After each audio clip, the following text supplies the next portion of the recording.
caught my ex-wife posing as a journalist. So I sent the proof to my attorney, and after you'd be nothing. I screenshot her interview email in spam, left it there, posted my Forbes thanks on LinkedIn, and refused to reply as she rewrote history. Then I stayed no contact with her. Welcome back to AF Tales. Today's story is about a husband whose wife told him he'd be nothing without her, so he left and built the business she mocked for years. As you listen, think about the exact moment you would have stopped trying. My wife laughed and said, "You'd be nothing without me."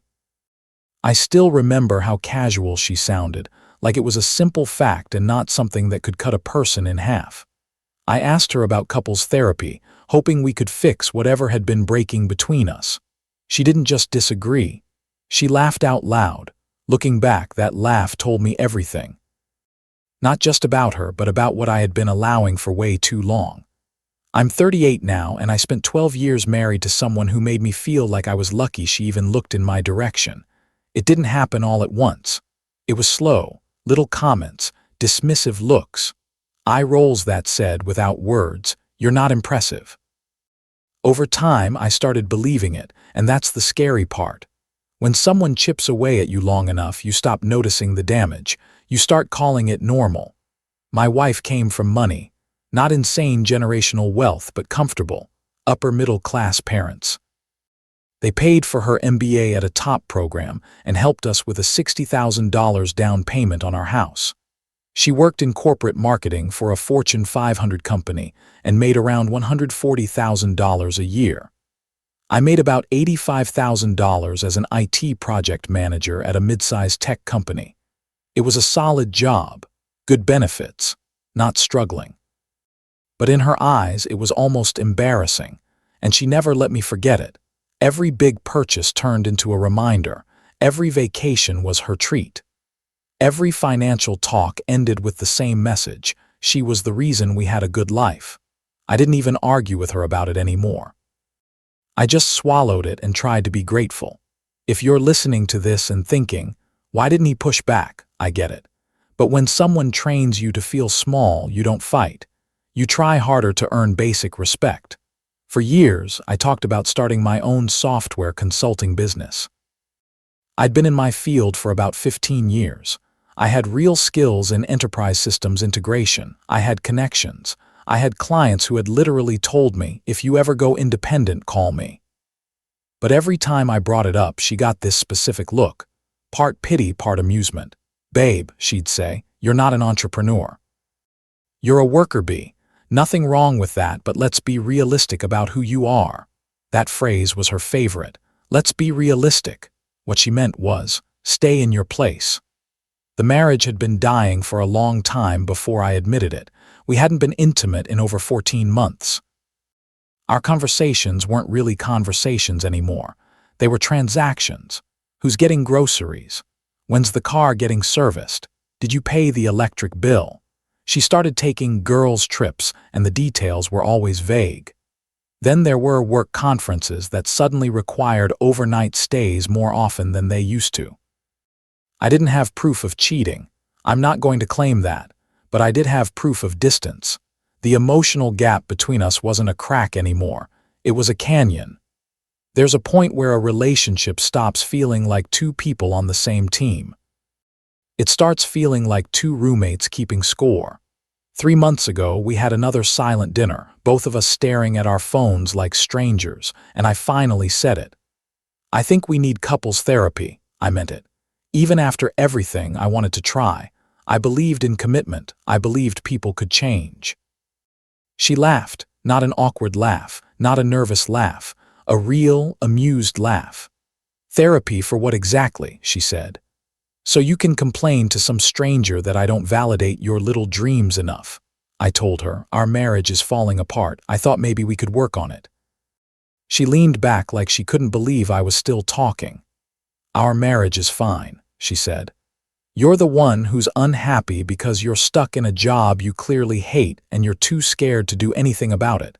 That's not a marriage problem. That's a you problem. Don't project your midlife crisis onto us." That was one of those moments where you realize the person in front of you isn't listening. They're just waiting for you to stop speaking. So I said, maybe I should do something about it then. Maybe I should start the consulting business I've been talking about. She laughed again, harder. With what money? What clients? She said. You'd crash and burn in 6 months, and then where would we be? I'd be supporting both of us while you find yourself. No thank you. Something shifted in me right then, like a switch finally flipping after years of being stuck. I asked her, you really think I'd be nothing without you? She didn't even hesitate. I think you'd struggle significantly, she said. Yes, I'm not trying to be deliberately cruel, but someone in this relationship needs to be realistic. I nodded slowly and said, let's test that theory. She rolled her eyes like I was doing my usual thing, some dramatic speech that would fade by morning. But this time, I didn't argue. I didn't defend myself. I didn't try to convince her to see me differently. I just started planning. The next morning, before I even went to work, I contacted a divorce attorney. Not to file that day. I needed to understand my options and protect myself. My state follows equitable distribution. That means the split is supposed to be fair, but not necessarily 50/50. Because she earned more, and because the house down payment came from her parents, I knew I'd probably take a hit. The attorney confirmed it. Best case, I might walk away with 35 to 40% of our shared assets. The house would likely have to be sold unless one of us bought the other out. Retirement accounts would be split based on state rules, and honestly, I was fine with it. Freedom has a price. I was ready to pay it. Over the next 2 months, I worked quietly. I reached out to former colleagues and past clients who appreciated my work. I built a business plan with real numbers, not fantasy. I set up an LLC. I opened a separate business account funded with savings that were mine from before we got married and had never been mixed into our shared accounts. She noticed none of it. She was busy with her book club that met every Thursday night and her work trips that required overnight stays more often than ever. She was living her life like I was permanent, like I couldn't possibly leave. A lot of people make that mistake. They think someone will stay forever, even while they treat them like an accessory. On a Tuesday evening, I served her divorce papers. She looked genuinely shocked, like the idea had never crossed her mind. "You're serious," she said. "You're actually doing this." She tried to make it sound ridiculous. "This is over what?" she said. "Because I laughed at your little business idea." I told her the truth. "It's over 12 years of being told I'm not good enough," I said. "The business comment was just the final confirmation that you don't respect me, and you never will." After that, she tried every tactic she had. First came tears, then explosive anger, then threats to destroy me in court. She said she'd tell people I was having a mental breakdown. When that didn't work, she tried seduction. She showed up in lingerie like we hadn't gone 14 months without touching. That part was almost worse than the insults because it made it clear she wasn't trying to reconnect. She was trying to regain control. I slept on the couch for 3 months while the divorce processed. She fought everything. She dragged out proceedings. She demanded appraisals for items that were obviously worthless just to make it harder. In the end, I walked away with 38% of our shared assets, which came out to about $89,000. After the house was sold and everything split, she acted like she'd won because her share was larger. I didn't correct her. I let her have that story. I took my money, rented a small 1-bedroom apartment, and launched my consulting business 3 weeks after the divorce was final. And I won't lie, those first months were stressful. It was me, a laptop, a tiny living room, and a lot of quiet nights. But the quiet felt different now. It wasn't loneliness. It was peace. 8 months later, the business was doing well. Not buy a yacht well, but real well. I cleared $180,000 in revenue in my first 8 months. After software, contractors, insurance, accounting, and the rest, I netted about $95,000. That was more than I made at my corporate job. And the best part wasn't the money. It was the feeling of building something on my own terms, without someone standing next to me explaining why it was impossible. Turns out, when you actually know what you're doing, People pay for it. Around 4 months after the divorce finalized, she started reaching out. At first it was through mutual friends, casual questions. How is he doing? Is he okay? Is he seeing anyone? Then she texted me directly. Hey, I saw your business announcement on LinkedIn. Congrats on taking the leap. We should grab coffee sometime and catch up. I didn't respond. A month later, another message. I've had a lot of time to reflect. I wasn't supportive enough of your dreams. I'm genuinely sorry. Still nothing from me. Then mutual friends started telling me she was saying she always believed in me, that she was proud, that she knew I could do it. It was a complete rewrite of history from the woman who called me a worker bee. Her sister reached out too. I'd always gotten along with her sister. She wasn't cruel like the rest of them could be. I'm not supposed to tell you this, she said, but she's been struggling since you left. Her company did layoffs in March and she had to take a big pay cut to keep her position. I think she's finally realizing you weren't the problem. I expected to feel something. Satisfaction, vindication. I felt nothing. That's how you know you're done, not when you're angry, when you're empty where the anger used to be. Then came what I call the entitlement phase. Her mother called me one Saturday morning around 9 a.m. I hadn't spoken to this woman in months. I think you and my daughter really need to talk, she said. This divorce was a terrible mistake. You two were good together when things were working. I kept my voice calm. With respect, ma'am, I said, your daughter told me I'd be nothing without her. Those were her exact words. She was frustrated, her mother said. All marriages have rough patches. You don't just give up on 12 years. I suggested therapy, I said. She laughed at me. Well, she's willing to try therapy now, her mother replied. Isn't that what matters going forward? And here's the thing. This is a common trick. They offer the thing you asked for, but only after it costs you your dignity. What matters, I said, is that she only wants to try now that I'm successful and she's struggling. That tells me what she valued. Her mother hung up. A week later, my ex texted again. We need to talk about some financial stuff left over from the divorce. Can you call me? Against my better judgment, I called. There was no financial stuff. I've been thinking about us constantly, she said. I've grown so much since we split. I asked, is there actual business to discuss? Business, she said, like I'd insulted her. That's all you care about now. You've changed. I told her. You made it clear the old version of me wasn't good enough. So yes, I changed. She said she missed me. She missed the way things used to be. I said, things used to be you telling me I was a worker bee with unrealistic dreams. I don't miss that. I was wrong, she said. I'm admitting it. Isn't that enough? It's enough for you to feel better, I said. It doesn't undo 12 years of being made to feel small. She cried and said I'd become cold. That the man she married would have been more forgiving, and that's when I said the line I had been holding back. The man you married spent 12 years believing he wasn't good enough because his wife told him so constantly, I said. That man doesn't exist anymore. You killed him. I hung up and blocked her number that same night. After that, her friends started reaching out. The same friends who stayed firmly on her side during the divorce. Suddenly, they wanted to help us find our way back. I declined every time. Because here's a question worth asking. Why do people only want peace once you stop accepting disrespect? A year and a half after the divorce, things got surreal. A journalist from Forbes reached out. Not for the print magazine or a cover story, but for their online small business section. They were doing a feature on tech consultants who moved from corporate work to independent consulting. At that point, my company was doing about $420,000 in annual revenue. I had 2 part-time contractors helping with overflow. Clients were real businesses making real moves. One of my bigger clients mentioned my work to someone connected to the article, and that's how it happened.